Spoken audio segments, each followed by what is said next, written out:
Shubham tour and ট্রাভেলসের পক্ষ থেকে সবাইকে অভিনন্দন, শুভেচ্ছা ও ভালোবাসা। আমি আজকে চলে এসেছি শিয়ালদা টু লালগোলা সেকশনের একদম শেষ স্টেশন লালগোলা। দেখতেই পাচ্ছেন একটি ইঞ্জিন আসছে। আর সব থেকে বড় কথা যেটা আপনাদের না জানালেই নয়, সেই বিষয়টা হচ্ছে আপনারা যদি কখনো লালগোলা আসেন তাহলে এখান থেকে কিছুটা গেলে যে লাইনটি দেখতে পাচ্ছেন সামনে কিছুটা গেলেই বাংলাদেশ বর্ডার।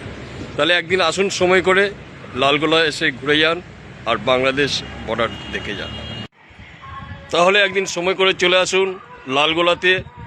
আর মুর্শিদাবাদ তো এসছেন, কিন্তু আমার মনে হয় আপনারা লালগোলা কেউ আসেননি। তাহলে আসুন একদিন সময় করে আর দেখে যান ইন্ডিয়া বাংলাদেশের বর্ডার। ভালো থাকবেন, আবার দেখা হবে কোনো একদিন কোনো এক সময়। ভালো থাকবেন।